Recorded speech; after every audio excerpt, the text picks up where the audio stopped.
Yo, this is a new episode of the All Time Podcast. Listen to these guys, they're awesome. If you press play, that means you are in tune with what we do here at the All Time Podcast. Don't forget to like and subscribe. I am your host this evening, the Ayatollah of hip hop and the whole damn show, Stephen Alltime. When we talk hip hop, I find Canadian MCs are never spoken about or never put into a conversation.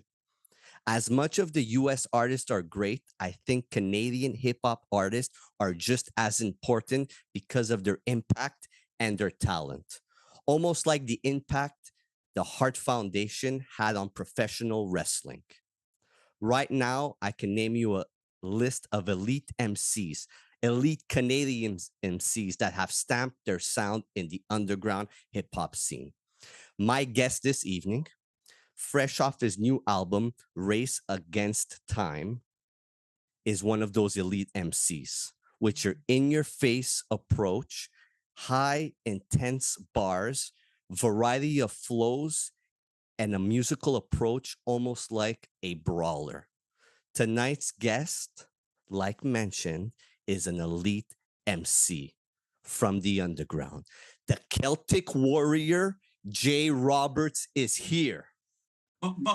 Salute, salute. What's up, man? How are you? Good. How are you doing?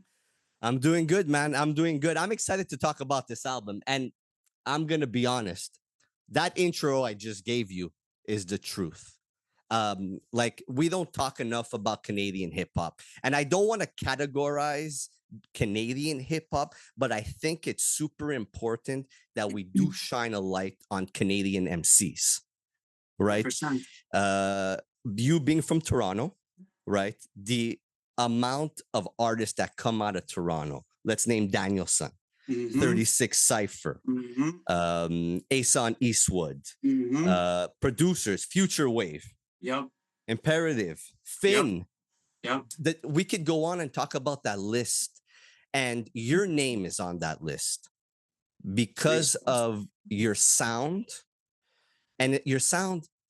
When I meant intense, it's intense, but there's a structure around that intensity, right? And Yes, when you sir. listen to Race Against Time, you hear that from song one right until the end. The way your album is broken in, for the way it starts to the way it ends, there's a story that you're telling. And tonight I do want to shine a light on that record, from the producers, from the features, and from the album cover. So I know you had posted about the record that it's a long time coming. You've been working on it for a while, right? How long were you working on this record? Realistically, though, like 6 months. That's a lot. Yeah. Like artists come out with albums in a week, 2 weeks, a month, 2 months, 6 Yep. months. Yep. Nowadays is a long process for a record. Yes, sir. But you hear it in just every aspect, every sound, everything that's going on within the record, right? Yep. And you do a lot of albums where it's MC with one producer, Yep. right? You got a list of like elite producers on here. Yep. So that 6-month process, how was that for you? How did it come together? Like, what were the building blocks to get to where it is now? Building blocks were Finn. I got 3 beats from Finn. I thought about maybe turning it into something, but then I kind of wanted to jump at the box and collectively get a bunch of dope underground producers together and break away from the one producer thing for a minute, just to see what can happen. So hence why the process took a bit longer. You know, when you're crafting a cohesive album, you want to make sure everything makes sense. You know, some producers might not align with others. So it's my job to make sure that all the sounds are complete. Wow. It sounds, again, sounds cohesive, sounds that it's put together properly. I think when I look at the who mixed and mastered it, and that's one of the main ingredients, is that person's ear. And we're talking about Future Wave. Yes, sir. Everything flows, right? a lot of MCs like to go with one producer, and then when they shift gears to Mhm. numerous amounts of producers, it's kind of tough for it to kind of sound like Yeah. it's a body of work, like it's a project, like there's something, like there's a story to tell. But here, like mentioned, flows, right? Is the flow of the project and the way one to two to three all the way up till the end, is that something you put together or that was given to a future wave? So when I'm done collectively making all the songs, there's an app called Untitled.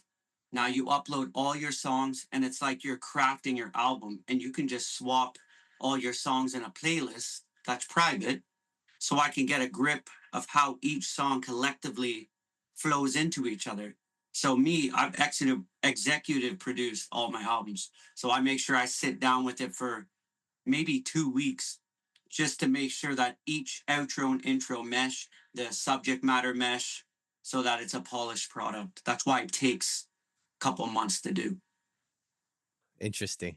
Very interesting.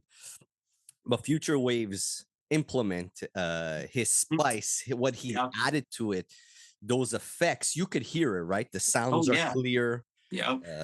It just everything sounds crisp. Listen, Future Wave is one of the best engineers I'd say in the underground right now. He mixed and mastered Shadows of Strategy, which is my first time working with him on the mix and master. And then I had to double back for this one, especially given a lot of the people I have on here has worked with Future Wave. So it all just made sense. And I can't thank him enough. He made the album sound fucking miraculous. Look, I to me, Future Wave is probably top two best producers of the Yep, last 5 years.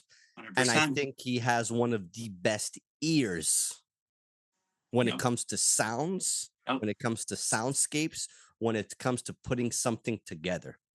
Yes, sir. And he's meticulous too. Like we called each other on the phone. He let me know, like, listen, I got to do this and this and this. Like, this isn't working on here. This isn't balanced. Like, he's a true scientist, even with the engineer work. You could hear it. When I saw the name, I was like, look, I'm going to hear everything on here. Every Yep. single sound, every noise, the voice is going to be elevated. Everything is just going to have such elevation to it.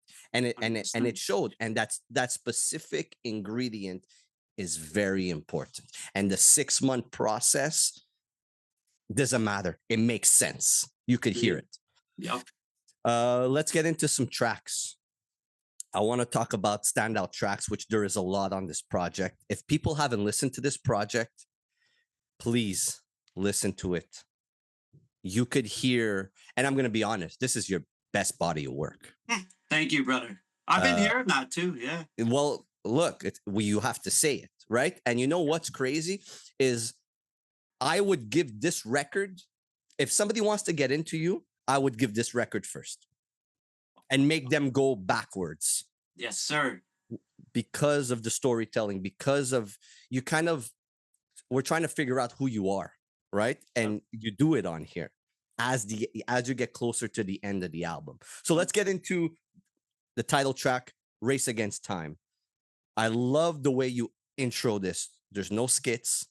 It's just basically a build to the beginning of the song, almost like a Mobb Deep track, right? There's an intensity as it just builds. Yeah. Now, this one is produced by Old Man 80s, who you've worked with, Yeah. right? Talk about the track, Race Against Time. Why is it called Race Against Time? Why do you want to start off with Race Against Time? So race against time to me is like in my type of life, I'm always racing to do the best I can with the limited time. I have 4 kids. I'm a nurse. I work nonstop, so I'm always rushing around trying to do everything I can in this life, to reach all my accomplishments. So that title alone is why I named it that. Now the intro, funny enough, was the last song I wrote for the album. it Wow. the intro was going to be Midnight Marauder, but 80s flipped me this song, the beat, and I was like, oh brother, that's like intro worthy. Like I had this cinematic esque to it, so I just etched out those verses and hook, boom, boom, And then that's what we came with, which to me was a good stamp on what's to come next, as it kind of gave you the feel of Race Against Time. Midnight Marauder wouldn't have felt the same way if it was song one. It ends off the record. Exactly. I found after my executive producing that it's a perfect outro, you Yeah. know, so that's where we were for that. That's awesome. You mentioned being a nurse. Yes. I told you this before we got on. Respect your line of work Thank you. and what you do. I have a friend that's a nurse. It's a tough job going in every day, dealing with what you have to deal with. Yeah. You have 4 kids. I have 2, and I don't know how I do it, but 4 must be insanity. Yeah, it is. Luckily, you know, 2 of them are at an age where they're really, you know, 19 and 17. Wow. So, you know, they're good. And then my 13 and 6-year-old, you know, they're girls, so they're gonna be in 6. trouble forever. Yeah. Oh man, Yeah. my daughter is 7. She just turned 7. Yeah. And just before, she just had a fit for absolutely no Okay. reason. And I was just like, I'm not dealing with your shit now. Nope. Figure it out. That's right. Right? Yep. Just- Same yeah. here, brother. Salute on the 4 kids, man. So since we're on that subject, how do you find time with being a nurse, having 4 kids and all that stuff, race against time? Yeah, brother, racing. That's pretty much how, you know, I try to, whenever I'm feeling inspiration, to bulk my writing. You know, I'll sit down and craft maybe 3 to 4 songs just in one night. I have my own studio, which gives me the easy route to just jump downstairs and record. Wow. Also gives me the time I need to do whatever I like. So I'm always writing, always making projects. I have like 3 projects almost finished, but I like to take my time. I don't like to oversaturate my brand. So you might usually only see 1 album a year from me. Good. Good. Next year you might see 2. So we'll see how that goes. But yeah, that's pretty much it. U-Turn, produced by the impeccable Machacha. Yes, sir. You channel a hook from a certain Mm. MC on there, but you turned it into your own, Yep. right? Speak Yep. about that. Just like sometimes when you borrow something, it Yeah. doesn't fit. You borrowed something and it fit. So when I heard the beat, I was instantly like, "Oh man, this is a crazy record already." So I was in the studio, and like I make my hooks very fast. It's one of my niches, I would say. Hooks to me is very easy, and I try to make them catchy. So I'm in the studio, and for some reason, I kept on getting patiently waiting. That hook in my head, I don't know why, but I couldn't get it out of my head. So I scrambled it to my own words with my own personal, you know, artistry on it. And then that's what came out a quite a catchy hook, I would say. Yeah, no, and it fits super well with those drums on there. When you hear a Machacha drum, it's Mhm. like they're loud. They're they're havoc. Thunderous. They're havoc Yeah, style loud. Like he almost really fixates on just the drum. 100%, brother. How did that come about? Like every people that work with Machacha, their best projects coming out of that Yep. Machacha produced. Same thing with Future Wave. But like just getting that one song, how did you not want 10 songs from him? So I worked with Machacha on Gift and Curse. We did a track on it which went crazy, played all over Shady 45.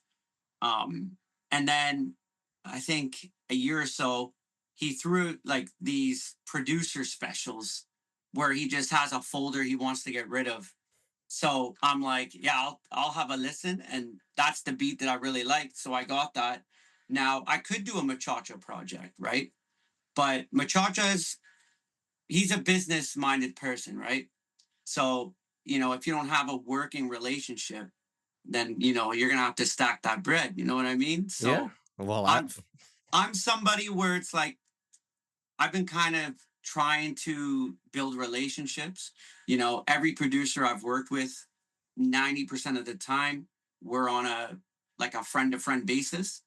You know, so what I bring to the table equals out the bread aspect. So we're working on strength. Now I will pay the odd producer like Machachas or say the Finns as I go because it's good to work outside of the box, build new relationships, and you never know. Maybe you'll hear a Jay Roberts and Machacha album down the road. That would be crazy, especially with how you flow Yeah. and that intensity from your voice Yes, on the sir. on that those beats would just be just really incredible. 96 Beamer, one of my favorite tracks on here, produced by Finn. Yeah. The most standout bar on here.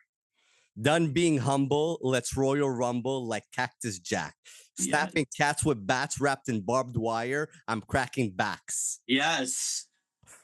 Brother, if you're a wrestling fan, you gotta get the metaphors. Yeah. Barbed wire with the bats, Cactus Jack, Mankind, like those bars alone, I feel like people sleep a lot on my writing because of the voice or the intensity for some reason. But yeah, when I wrote that, I was like, that's a crazy bar. And it all flows perfectly. Oh, so me being a huge wrestling fan, you probably know because you're a wrestling fan. Yes, I am. I used to be real heavy into it. So you got my intro when I called you a brawler or the Celtic warrior like Sheamus. Yep. Fit Finley having the shillelagh. Like that's right. Yeah, like wrestling and hip hop have that. They go hand in hand. Yeah. But I find sometimes when MCs use wrestling references, they're good or they're decent, but sometimes they don't know. It doesn't fit as it should fit. Yep. This fit just with the way the song was, what you were saying throughout the song. Yes. And Cactus Jack being who he is with the bat and the barbed wire. That's what I'm saying, brother. You're listening, and that's what I hope people do when digest my album. Listen to the lyricism. There's layers. Yeah, there's layers, and there's layers throughout the record. That's not right. just on certain songs. If you get to the rest of the album, like there's an emotional standpoint on here. Yeah. We'll get to it. Gridlocked. Oof. Featuring Danielson, produced by Camouflage Monk. Yep. Now, something stuck out to me on the record is there's a boom bap feel. For how dark it is, there's a boom bap feel to it. Yeah. And I find now with the underground, drumless, there's a lot of it. Everything sounds, it's starting to get oversaturated. But the usage of the boom bap sound coming back, being used correctly, is something that could really bring the underground to the next level, right? Indeed. Camouflage Monk does have that boom bap feel to it. Your album has the boom bap feel to it. Yeah. How important is a boom bap sound to somebody like yourself? Extremely. I find like for any artist, you got to find your lane. You got to find your sound, and once you find that, you need to get your hours in, master that. So then you have a polished product. Boom bap to me fits my style, my intensity. I'm not much of a drumless guy. Like rap wise, I can rap on anything. Give me a trap beat, give me a slow beat, give me a drumless. I can do it. But them drums just hit different with your syllables. There's a niche for it, and some rappers are really good at it, but I need that boom bap. Yeah. Well, like you mentioned, the way you flow, your intensity to it, boom bap is able to elevate a certain style of MC, but also the vocals, right? If you're being too intense on a drumless beat, it overpowers what the production is trying to speak, right? Yeah. So boom bap, I think, like on a record like this, makes a lot of sense. And Camouflage Monk, like getting a beat like this, like Camouflage Monk, we got to know him because of Griselda, the West Side Gun, and stuff like that. But seeing him work with people like yourself, like I think your music is elevating him or elevating his production. Because when you think of a Camouflage Monk, you think of a West Side Gun. Now let's put that to the side. and let's get Camouflage Monk working with so many different artists. You know Yep. what I mean? Now I think it's the opposite. You're getting into Camouflage Monk because of the artist that he's working with. Yep. This could be something for like, hey, I'm listening to this Jay Roberts song. I'm like, who the hell produced this? Oh, wait, Camouflage Monk. He has a Yep. boom bap sound. Let me go see what else he has. Yep. You know what I mean? Cold Start. That sound on the album. It's a specific sound. Imperative. Oof. You know, and the background noises or the background instruments, it almost sounds like an alarm with a flute or a cello, Yes. but it's super specific. You don't that sound, you don't Mhm. hear it anywhere else on the album. No.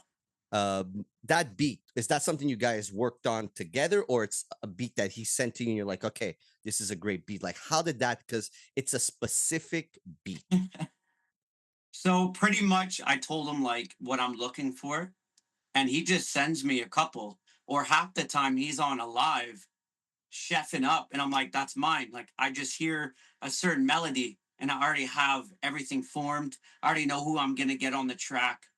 So yeah, that was very obscure instrumental, but it fit, and the drums were great, and I really like what the track turned into. Yeah, there's a he got you into a pocket Yeah. on that record, and I don't know if it's a cello or a flute, an alarm. I don't know what the hell it is, but Imperative, if you watch this episode, just message me and tell me what that instrument Yeah, is. please. You don't know it. You don't know what's I have the. no idea, brother. That's awesome. Yeah. There's a pocket on here, man, and it fits perfectly. That's somebody who you've did an album with. Yeah, Your Shamrock last and Machine Guns. your last album.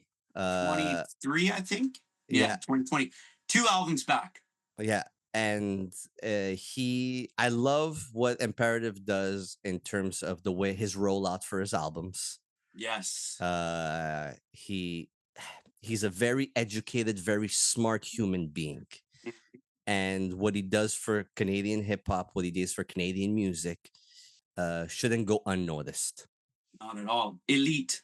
Elite producer, elite human being as well. I wish I could have went to the show when he was in Montreal. Didn't get a chance because I had to work. Yep. Retail is a bitch. It is a beach. And I hate retail, but hey, I'm still in it. But he added value to this project. He 100%, added, brother. and there's a pocket on here. Podium Gold. Oof. Another one. Yeah. Another one. And sorry, I forgot to mention 36 Cypher on that Cold Start. Yes, sir. I met him a couple of weeks ago when I passed by Toronto. Yep. Dude is amazing. Another Great MC, human being. a Yep. very great human being. I think another MCs that goes under the radar. Yep.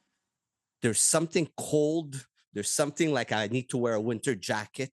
I need to walk in the winter outside. Feel that you get from 36 Cypher. 100%, brother. And it made sense to have him on that track. Yeah. Podium Gold. Who produced this? Sonny Carson, who is Niagara Falls producer. He works a lot with Sazy. Yeah. So I met him through Sazy, and that beat's one of my favorites. Yeah. It stood out. I like the placement as song 7 on the record. And you did your thing on there, and it's another highlight on the album. North Face Bombers. Speaking of Sazy, the North Face Bombers, that's become a hip hop. How do you want to say it? When you dress code. Yep. Yeah. Right. 100%. And you speak about it on the album, but that jacket has an impact on Canada being cold. Yep. A jacket that's also gets stolen in retail all the time. Oh, all the time, brother, because them shits are like $400, $500. Yeah. And Sazy being on the track, both of you being Canadian, and the North Face Bomber. Talk to me about that, how that came together, and why you picked the title track like North Face Bombers. So actually, Sazy made the beat. So I bought the beat from him. So I did my verse. I had the hook. It already had the North Face Bomber-esque to it, cold, grimy. And then I was like, bro, you might as well just hop on this shit, because I feel like this obscure beat is right up your alley, right? Because, Sazy his pocket's crazy. Yeah. He'll hit Wrestling it. fan. Yeah, he'll switch it differently than I could outside of the box. So he did the verse. It came back, and another track that I found was fantastic as well. Yeah, perfect record to add to this album. And you and Sazy again. Sazy is a great MC. Yep. He puts out great projects. He does his thing, man. And Yep. it's another Canadian MC, Yep. right? I call all these MCs, if you put them all together, I call them the Heart Foundation. Yeah. Because if you look at the Heart Foundation, obviously Heart Foundation established, in Canada, right? Yeah. Even though they had US people come part of Heart Foundation, but that means something. That means they Yeah. had their stamp. And there's so many elite Canadian MCs, man. And you guys are really the Heart Foundation. Respect. I agree heavily. Running on empty. I ain't got time for it. You either with me or not. Mm-hmm. Let's talk on that. This is where the album kind of shifts. And the last couple of songs on the Yes, sir. album get more intense in terms of vocally, in Yep. terms of subject matter, and in terms of you as an MC. And Imperative did this one as well. Yeah. So funny thing about this one. So King Bondarello out of Toronto, he did the original beat to this. Now Okay. I uploaded it, and DistroKid wasn't having it. They were finding a sample in it that I had to clear. I've never had this happen, and obviously I can't clear it because it had the same sample as a West Side Gun track that Camouflage Monk did. I think I had Tyler Creator on it or something like that.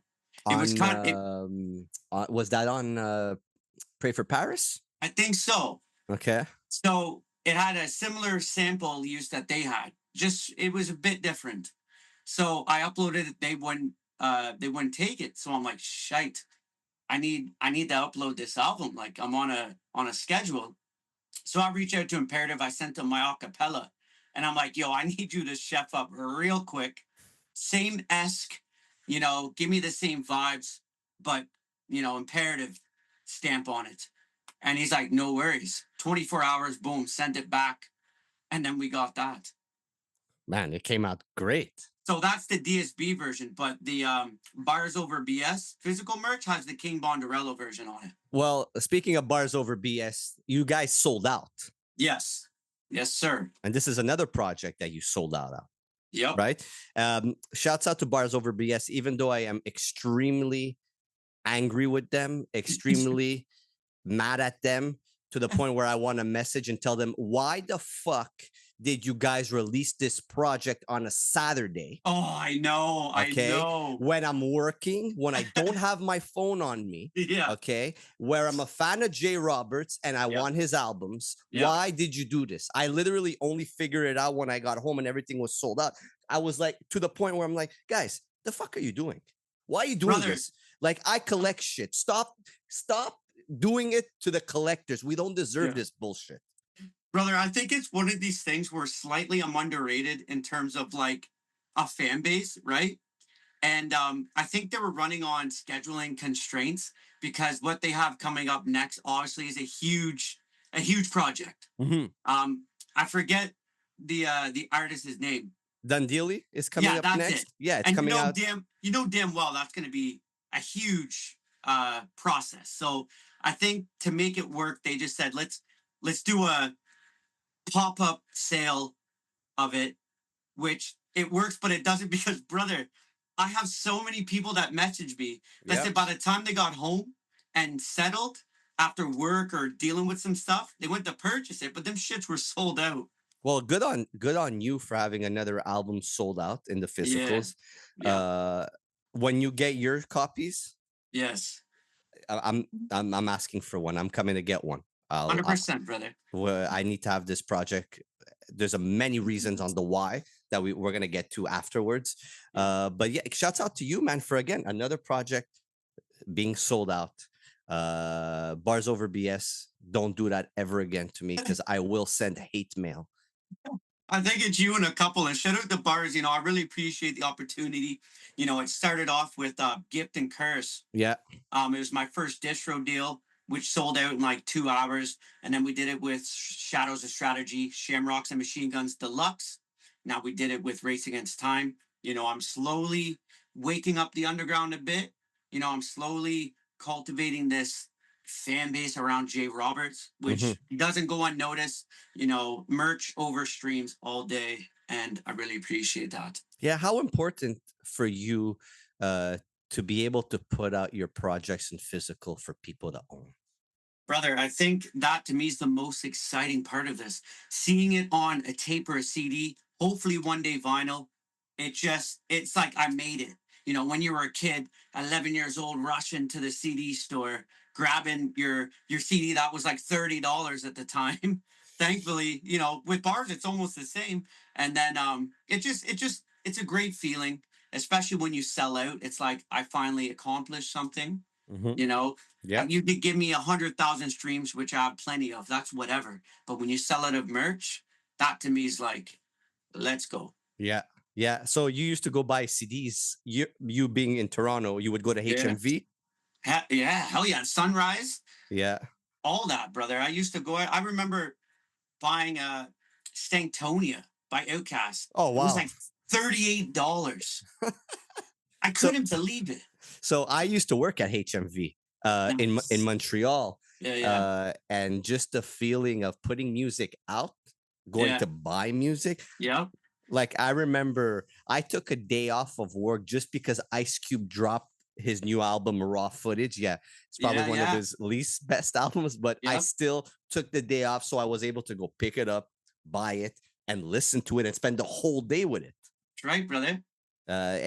Keep putting out music. I think it's super important. I say this to every artist I speak to. Yep. If your music is just on streaming, one day it won't be there anymore. That's right. You're And, disservicing yourself. and Slap that shit on physical media. yeah, You might not sell out, but you know what? It's a start. yeah. Pit stop. You said on here, hung with my brother till he Oof. took it literal. Oof. That's a crazy bar, brother. It stuck Like, out. It stuck out. man, some of my family members were like, "That shit's cold." So last year, my brother hung himself. Oh wow. Yeah. Condolences, man. Rest in peace, brother. Rest But in peace. yeah, I'm just it's flowing, and I wrote it, and I'm like it. It is what it is. That's what the track is for right now. Taking a pit stop, taking a little break, releasing some personal stuff. But yeah, that was crazy bar. Yeah, man. And like mentioned, you get towards the end of the album and everything becomes way more emotional. Whether it's Yeah, a bar or not, just you could hear it in your voice how you need to let things go. that's right. You know what I mean? And it kind of all goes with Race Against Time, Hmm. right? Like, That's right. yes, you said nurse kids and always, racing to get things done. Yep. But you look at the cover art, salute Craig Dyer, Big Oh, old Craig. always making me talk about Yeah. his album covers and how amazing that they are. And I Yeah. love art, and art is super important, but it speaks now to me towards the end of the album. The Grim Reaper, you being in that car, the Grim Reaper wearing a chain that's a clock. You know what I mean? The Grim Reaper trying to get you, but Yep. you're racing away from the Grim Reaper, him being the time, That's right. right? And just that bar itself Yeah. just made everything more, you understand more Yep. with that. And 100%. and for you to be able to speak on that, man, condolences again on my part. Respect. And it's something that you shared with the world. So it shows that your music speaks volumes. Yes, sir. And blanks on the beat. Yeah. My first sale into my career on Screwface Capital, my very first debut album. Oh man, killed that shit.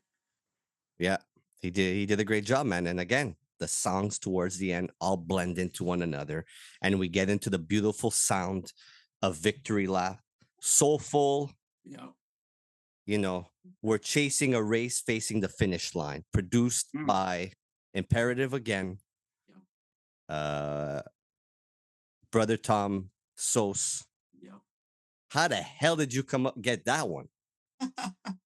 So Paradise sent the beat. I'm like, this is great. To me, this is like end of project beat, wrap everything together, have a nice near end experience. I've crafted it, and then Brother Tom was, limited. I'm working with people, but this was before his tour with Westside. So yeah, we ended up working together before he just shot off into the stratosphere of stardom. And then yeah, I'm pretty fortunate to have that track with him and appreciate him. And he went crazy on there. How many bars does he have on there? He just keeps going. 16. Just a 16, but brother. It sounds so like he's there for an hour. Sounds like a 32, brother. Right? That's why I asked. I can't count bars, by the way. I'm terrible at that stuff. That's why I asked the artist to tell me. But like he's such value added to that song. Such value added. If you would have put this song at the beginning, it wouldn't have made sense. Read, brother. 100%. Where it is just adds more value to this record. Yep. And Imperative, that's a beautiful sound to it. I get 3 beats on here. Yep. All sounding different. Yep. So shouts out to him. And then we ended off with Midnight Marauder, where you said that you wanted that as your first song, but it ends off so okay, it's intense. The beat is intense, but there's something to it. It's like there's a classical atmosphere, a classical sound to it, and it just fit. That's the way you end off a record. And I think the start and the end of your record, shouts out to Finn for this record. Mm-hmm. It's one of the most important things about a project. Agreed, brother. That's what my intent is when I'm cultivating these records. Intro, outro has to have intent, has to make sense. Yeah, absolutely. So the album's done. Where would you put this body of work amongst your camouflage of albums, of your 5 albums? Because you do mention you got 5 albums. Yeah. And there's a camouflage to it. So like, where would you put this record? I know where I put it. To be honest, like realistically, I'd probably put it number 1 because it's almost me at my best on all, like top to bottom, between the tone, the introspect stories, the bars, the lyricism. I would rate this one, I think, my best album to date. Yep. I think it has to do with, look, you as an MC, you stand out on here, man. We get to know you a lot more, right? Mm-hmm.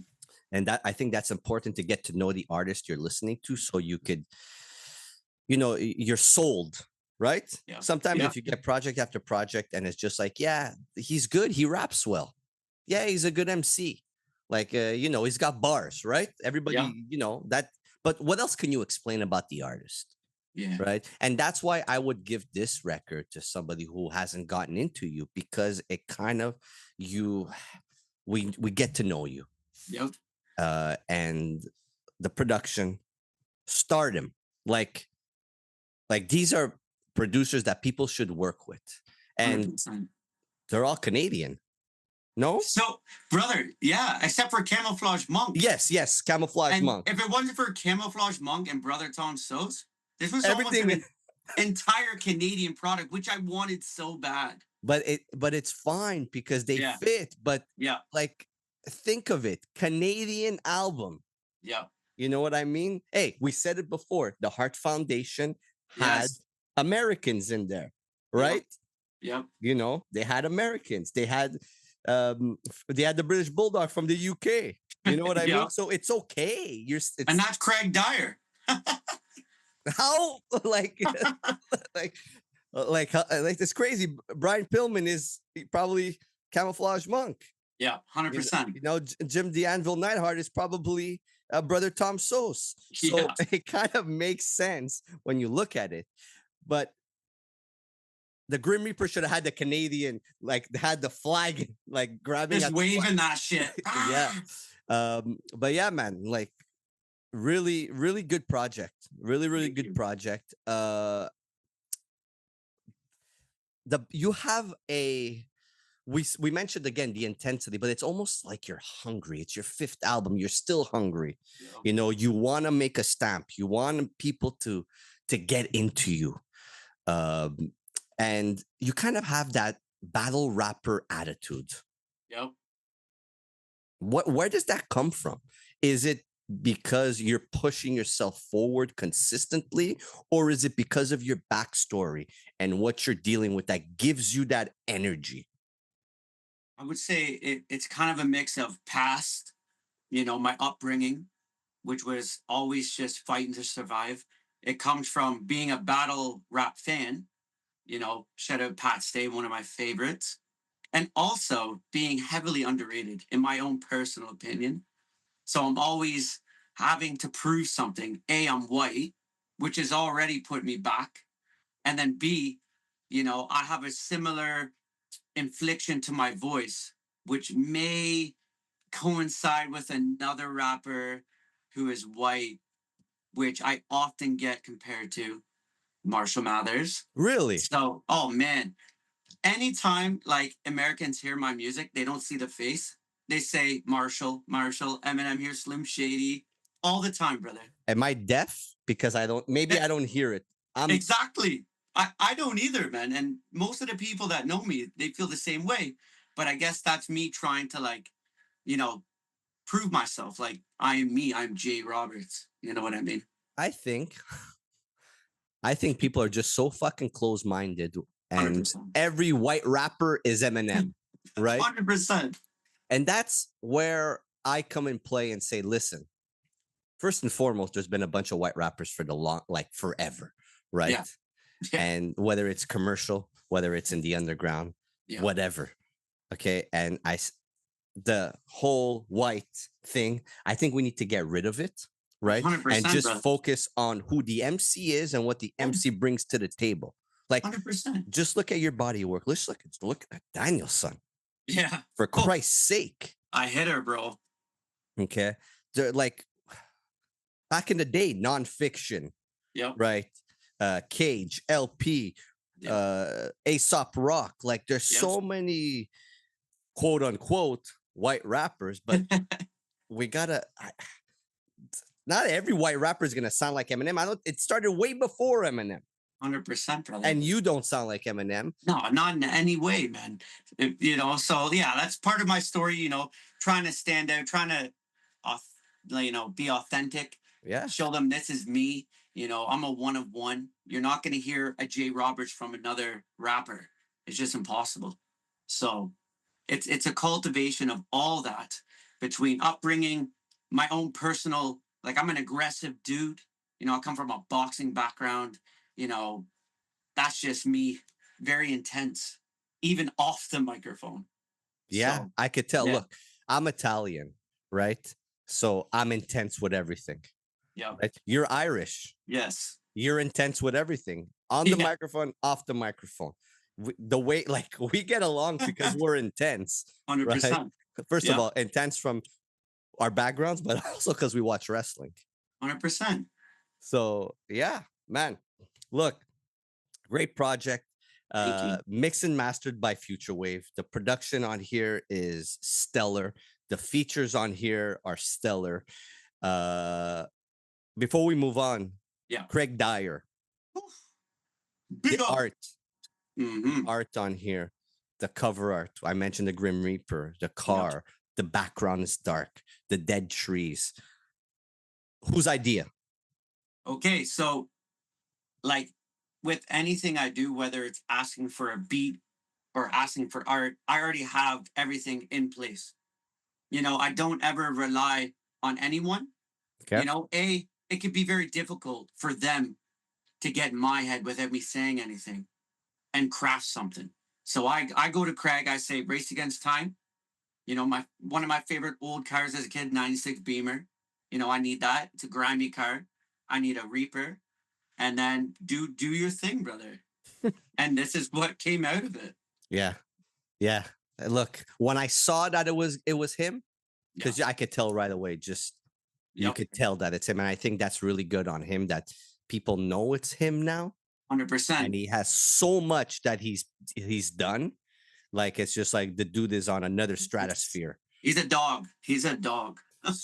But it fits well with the Yeah. records, Yeah. like I mentioned, and it gives that intense darkness Yes, sir. to it. So shouts out to Craig Dyer again,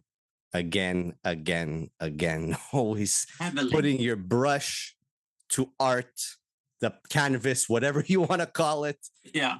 doing an amazing job. Big up Dyer. Anything else you want to establish about the album? Anything we didn't get into? I think that was everything. You know, I appreciate everyone who listens like yourself and really takes in the bars. You know, just listen to the album, listen to it again. You know, it's artistry at its highest form. So Yeah. yeah, I just appreciate everyone who's tapped in. Yeah. Are you gonna be doing a show for this? Are you somebody that does shows? Now, I've done a couple shows. You know, I've done shows with Danielson a couple of times.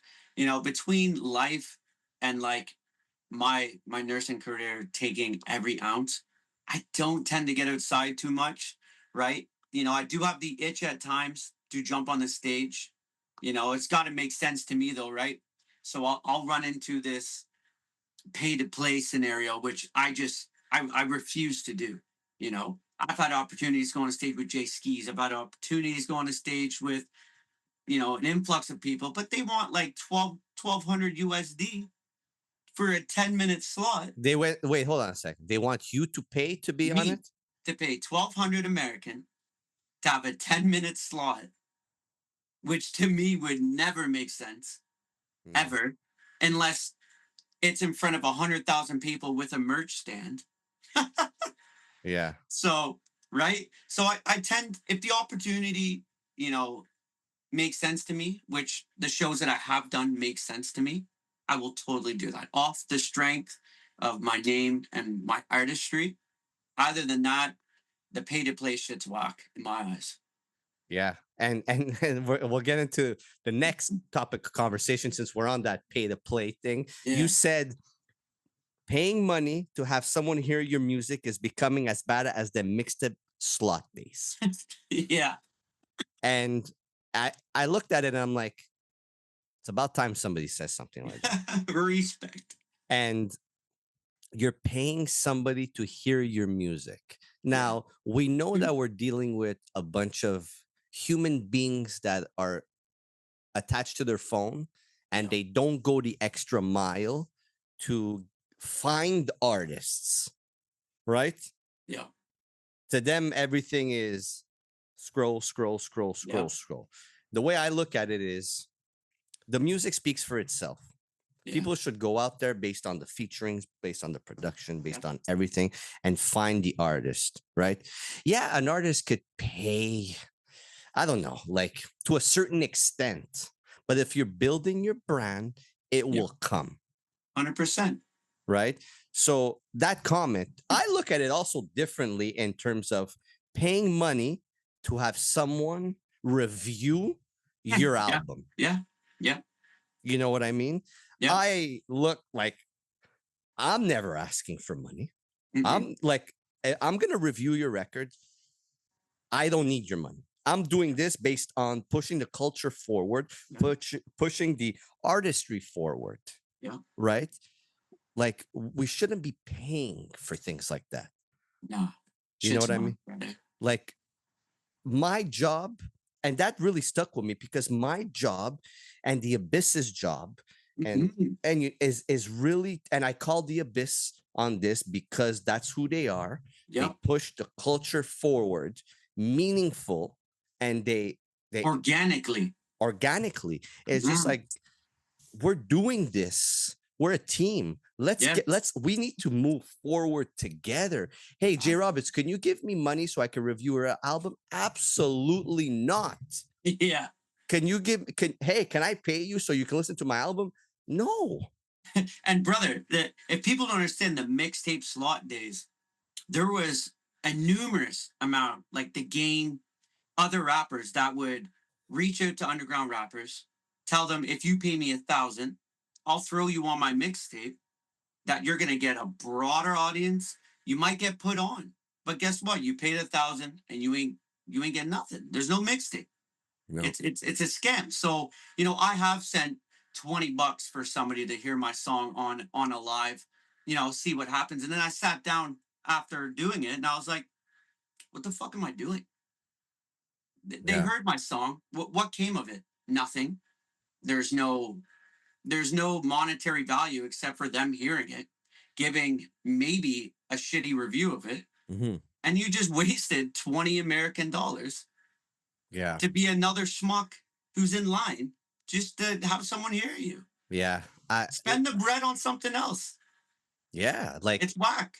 at that point, you spend the $20, so and you pay, I don't know, Instagram, Facebook, one of those things, so that you might be Yeah, boost some ads for shown, that $20, you right? know.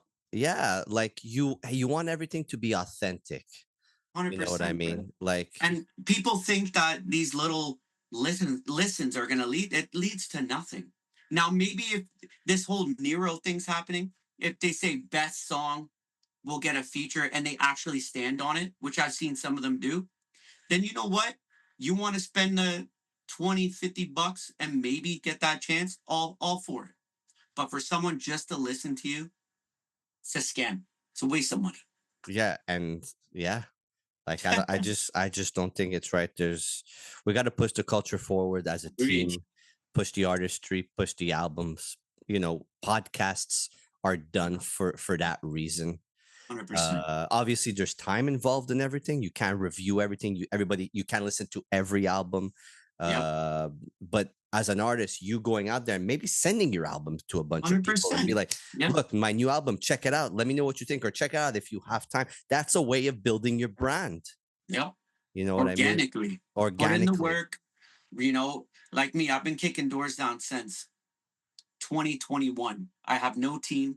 I've made crazy strides, whether it be satellite radio, platforms. You know, if there's a door to kick down, I'm there. So just put in the work, search, message, just be a dog. You'll find your way.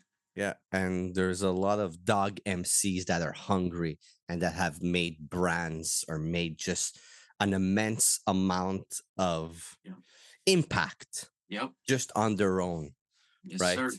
And let's continue pushing the culture, the underground culture, the hip hop culture forward that way. Yes, sir. Before we get up out of here, man. Usually when I have my first time guest, I do top 5 in 5 seconds. It never works, but I got 2 for you. Okay.